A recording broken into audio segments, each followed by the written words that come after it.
Esta temporada del año es posiblemente la más extraña en cuanto al calendario, porque la Navidad, a diferencia de Pascua, no cae necesariamente en domingo. Este año sí, pero no siempre.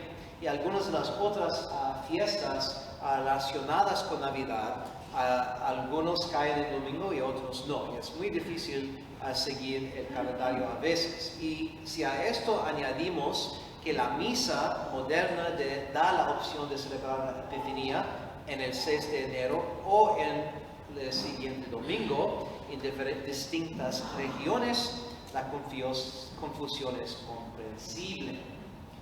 Aunque no es absolutamente necesario celebrar la Epifanía el 6 de enero, no es lo mismo como la ascensión del Señor, que sabemos que la Biblia es 40 días después de Pascua.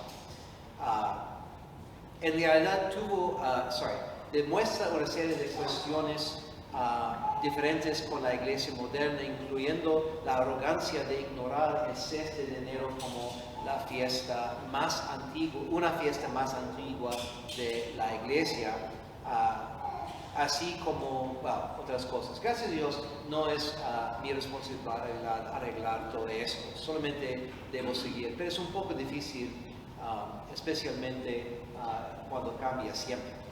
Ahora, antes de hablar de la Epifanía, nuestra celebración hoy, hablemos de esta próxima semana y los santos. Por ejemplo, el bautismo del Señor.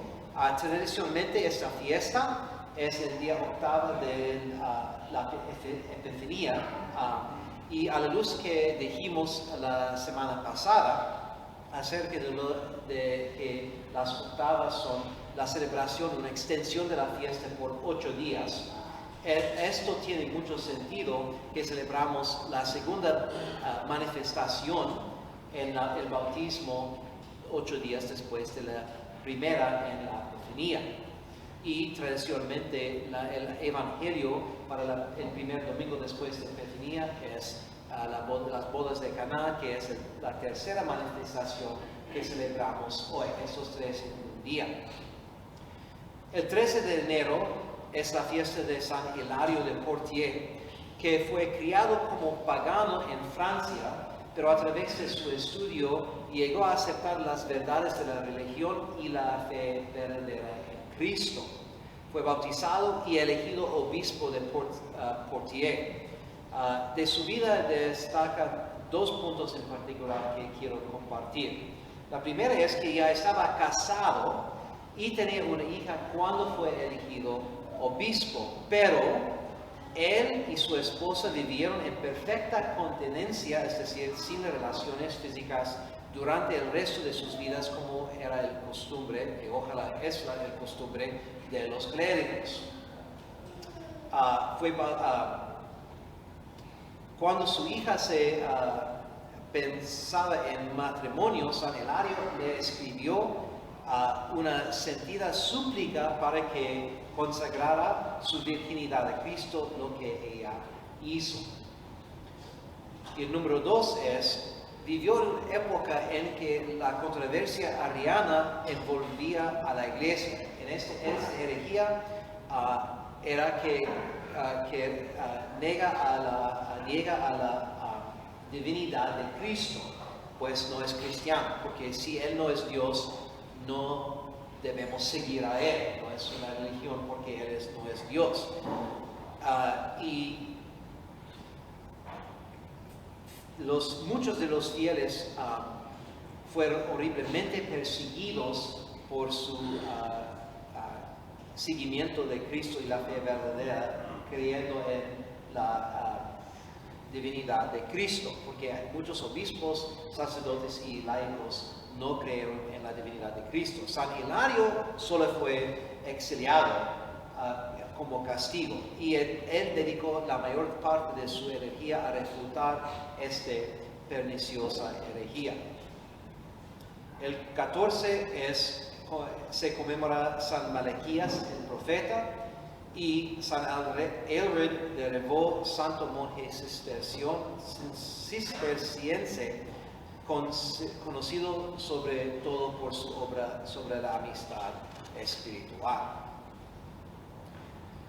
Now, this time of year is a very difficult one when it comes to the calendar because Christmas, unlike Easter, does not always fall on a Sunday. And then the feasts that are related to Christmas, some of them fall on Sundays and some of them don't, and so it can be very difficult. Not so much for you. You just show up when we tell you you have to be here. But to follow the calendar, and it gets very difficult trying to keep track of it, and especially when I'm praying in my office. But the good thing is, none of us have the obligation to fix this. We just have to put up with it. But it can be very confusing. But I want to make sure that we remember that one of the things about Epiphany is that it really is celebrated traditionally on the 6th of January. For reasons I'm not going to go into, it's transferred in some parts of the world to the following Sunday. Again, thank God, not my problem that I have to fix. I do want to talk about, before I talk about Epiphany though, some of the celebrations we have this week. For example, we're celebrating the baptism of the Lord tomorrow in the modern Mass.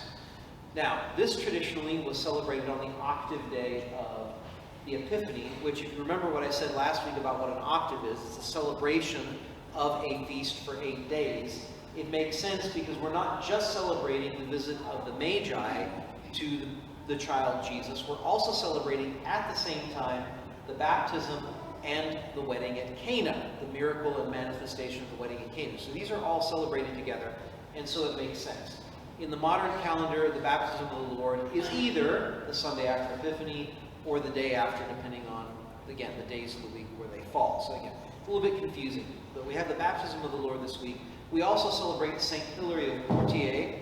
He was chosen bishop.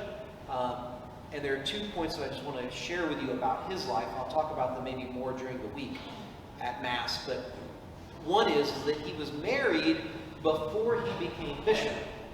But after he was made bishop, he and his wife lived in total continence. That is, they did not have relations as if they were married for the rest of their lives. He already had a daughter at this point, and this daughter later in life, when she was discerning marriage, her father, St. Hilary, sent her a letter begging her to consider the reasons to consecrate herself to Christ instead, and she did so. We'll celebrate St. Malachi the prophet on the 14th, as well as St. Elred of Rievaulx, who is famous for his book on spiritual friendship, which is a very important theme. So what I'm going to do is I'm going to share some commentary on this Feast of the Epiphany in this Gospel reading, taken almost exclusively from Father Butler's Lives of the Saints. I've mentioned this series before. It's one of the things I'm reading this year to preach on the saints. So I'm going to basically go through his commentary, maybe add a few more of my own, because not only does he talk about what happened, but he also gives some good reflections. Para hablar de la Epifanía, yo quiero utilizar el texto del libro de las vidas de los santos del Padre Butler, que estoy leyendo para esta serie de sermones este año. Su comentario es no solamente de los hechos, es también un poco espiritual, y yo quiero compartir esto porque el libro es muy bonito, y es especialmente la lectura que él tiene de la Epifanía. Epifanía, que en el griego original significa aparición o manifestación, como observa San Agustín, es una fiesta solemnizada principalmente en honor del descubrimiento de Jesucristo hizo de sí mismo a los magos, hombres sabios, quienes poco después de su nacimiento, por una inspiración particular de Dios Todopoderoso, vinieron a adorarlo y a traerlo de regalos. Otras 2 manifestaciones de nuestro Señor se conmemoran juntamente en este día en el oficio de la Iglesia. En su bautismo, esta es la segunda manifestación, y las bodas de Caná, la autorrevelación de él como Dios en su primer milagro. El Padre Butler observa que hay muchas razones por que debemos celebrar la Epifanía, pero más que todo para nosotros que somos los gentiles, los no judíos, este es el momento en que Jesús manifestó a los paganos, a los gentiles, los no judíos. Y gracias a esto podemos llegar, hemos llegado en nuestras familias, nuestros antepasados, a la fe verdadera. Pues esta es la razón para celebrar especialmente este día. So, one of the things that Father Butler points out about this feast day is that the importance of it, especially for us, is that it is on this feast day that God manifests himself to the Gentiles, that is, the non-Jews. Because he had been manifesting himself to them for centuries. But now he is offering salvation to all of us who are not Jews, and the descendants of those who received the faith in the past, who are not already Jews. And so it's a reason for us to celebrate our seeing the light of Christ. And just as the angels announced to the Jews the birth of Jesus, a star, as we're all familiar with, as we read in the scriptures, manifests him to the Magi. The Magi being astronomers in one sense, and we're observing this sign. En el momento de su nacimiento, los ángeles fueron enviados como embajadores a los judíos, y una estrella fue la mensajera divina de esta importante misión para los gentiles de Oriente. La convocatoria a Belén fue obedecida por varios a quienes la Escritura menciona con el nombre y título de magos o sabios. Ahora, ¿qué es un mago? Porque utilizamos la palabra, frase, reyes magos, ¿sí? Pero ¿qué es un mago exactamente? En Oriente, él dice, sobre todo en Persia, se llamaba magos a los sabios y filósofos. Se les consideraba los oráculos de los países orientales. A los que vinieron a Belén en esta solemne ocasión se les llama vulgarmente reyes, como muy probablemente lo eran, al menos de un rango inferior y subordinado. Tertuliano los llama príncipes. Pero no encontramos en las Escrituras el número. Y antes de decir esto, si preguntaba a ustedes, todos van a contestar con 3 padres, siempre 3, ¿right? Pero no es en las Escrituras, es de la tradición. Y valoramos la tradición, porque está, por ejemplo, en nuestras imágenes en el nacimiento, pero las Escrituras no dicen, ¿ok?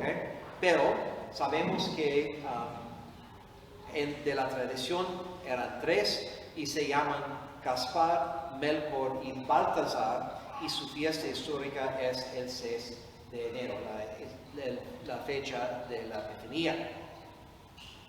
Sin embargo, el número era pequeño en comparación con aquellos muchos otros que vieron aquella estrella, no menos que los magos, pero no hicieron caso de esta voz del cielo, es decir, los muchos otros que dicen el mismo fenómeno y lo ignoraron.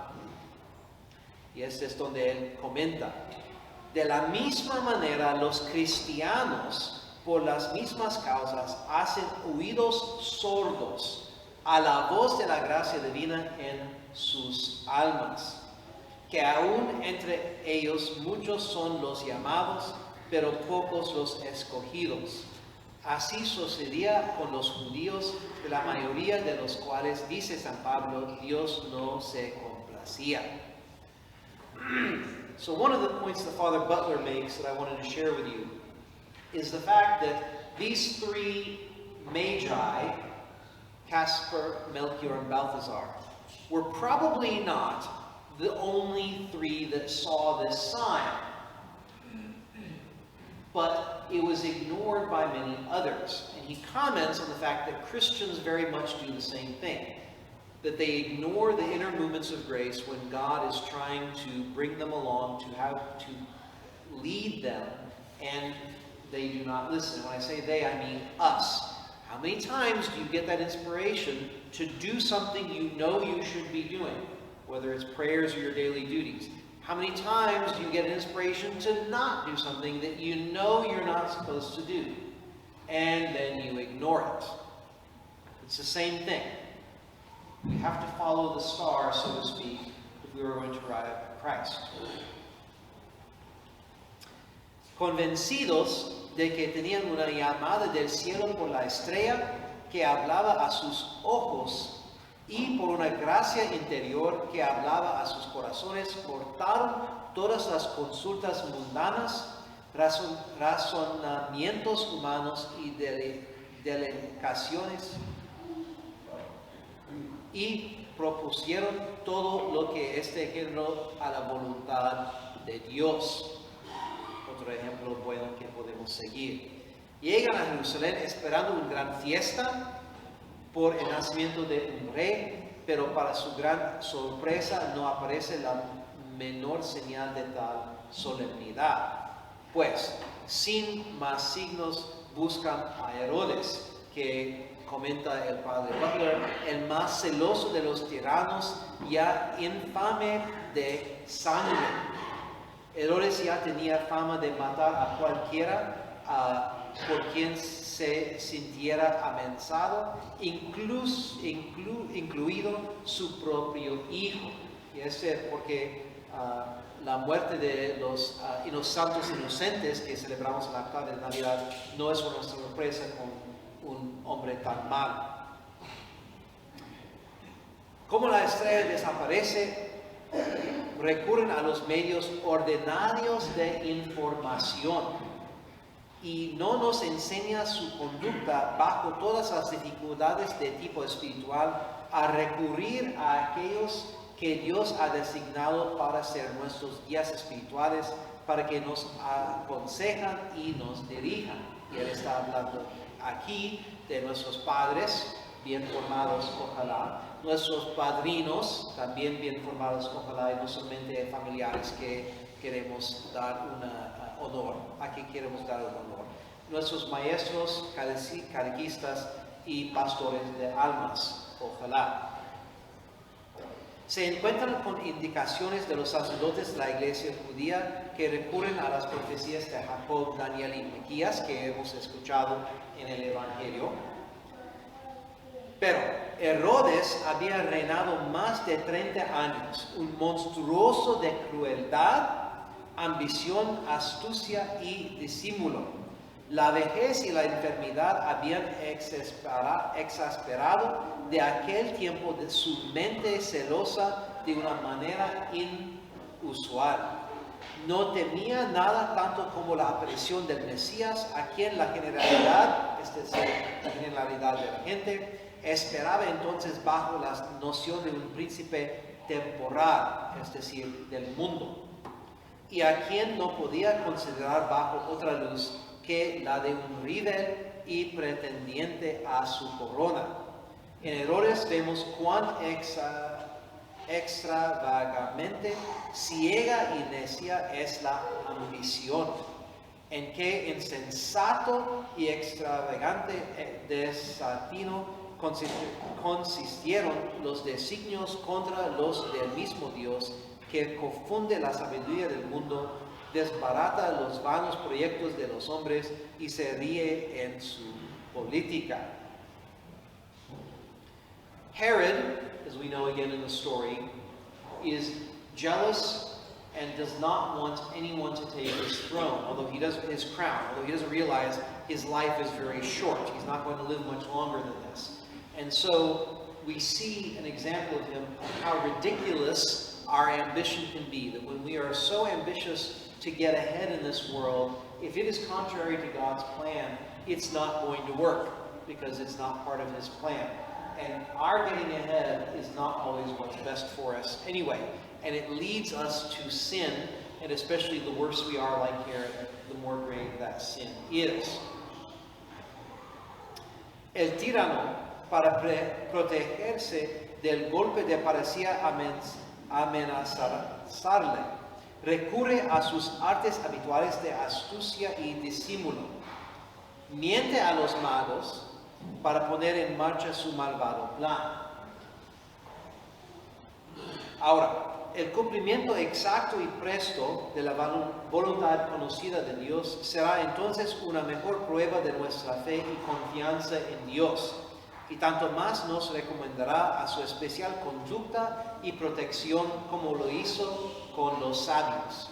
En efecto, apenas salieron de Jerusalén, Dios se complació en mostrarles de nuevo la estrella para alentar su fe y su celo y orientar su camino. Esta lección de los Reyes Magos es posiblemente lo más importante prácticamente de este relato. ¿Por qué? Porque muchos de nosotros sabemos que Dios quiere y no seguimos porque es difícil o porque queremos un signo o algo así. El hecho es que con fe necesitamos hacer que sabemos que Dios quiere, que es su voluntad, y cuando hacemos la elección vamos a recibir las fuerzas. No, Él no va a fortalecernos si no elegimos a seguir a Él. Es necesario elegir en primer lugar confiando en Él.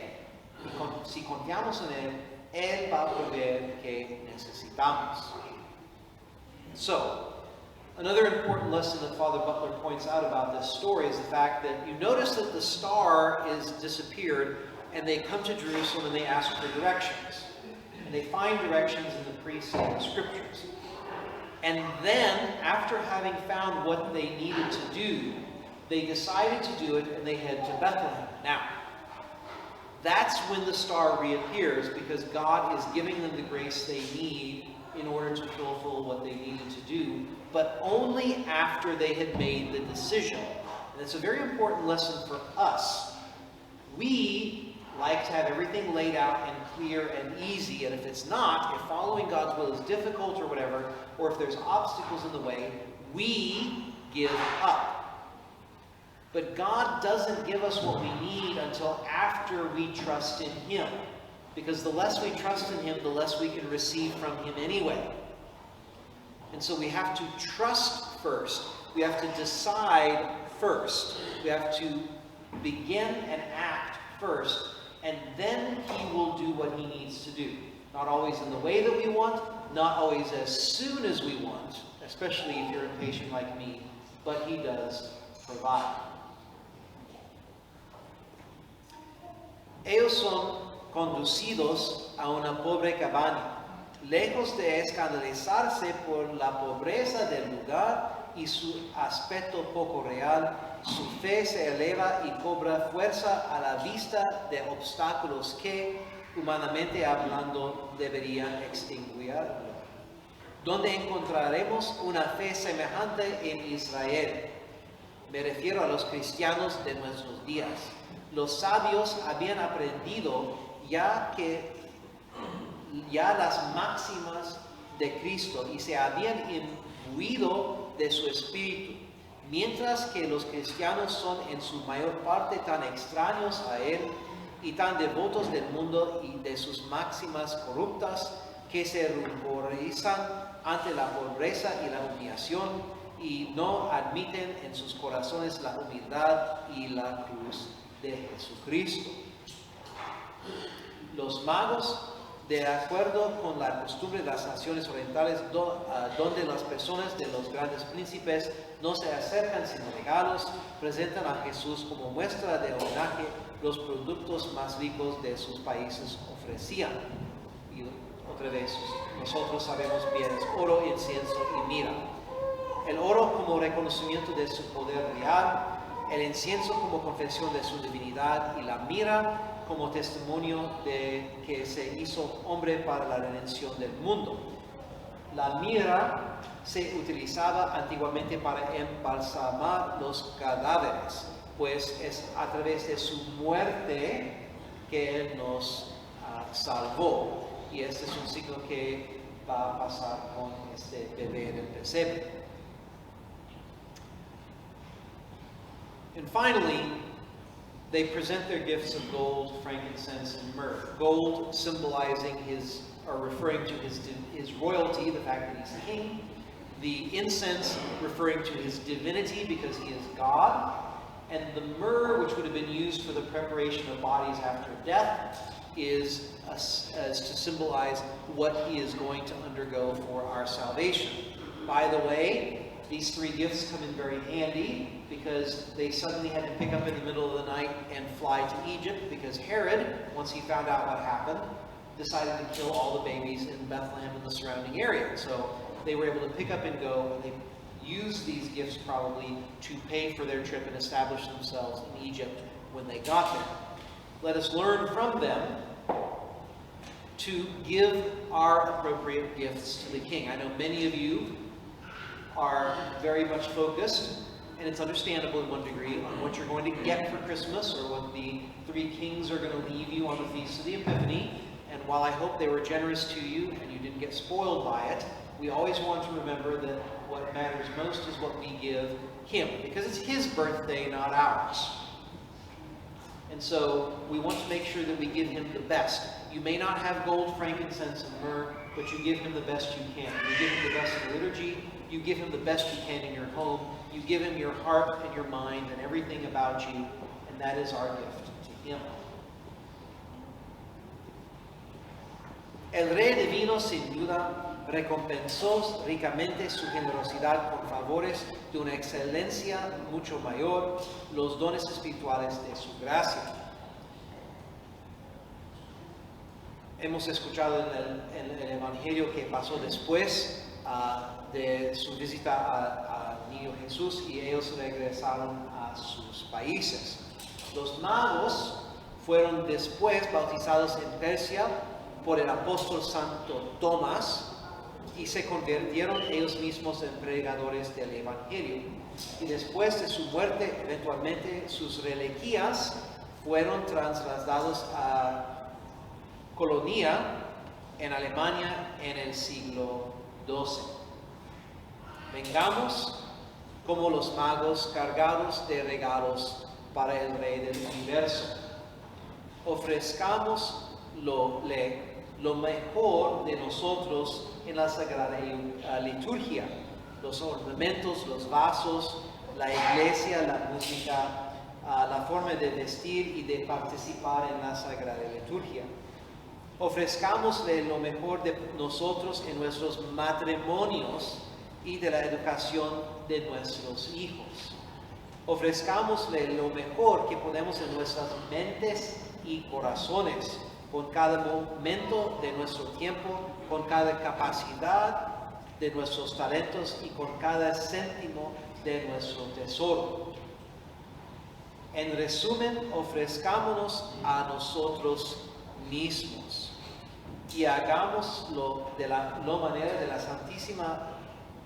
la mano de la Santísima Virgen María, por quien Él se dignó venir al mundo y por quien Él se digna que el mundo venga a Él.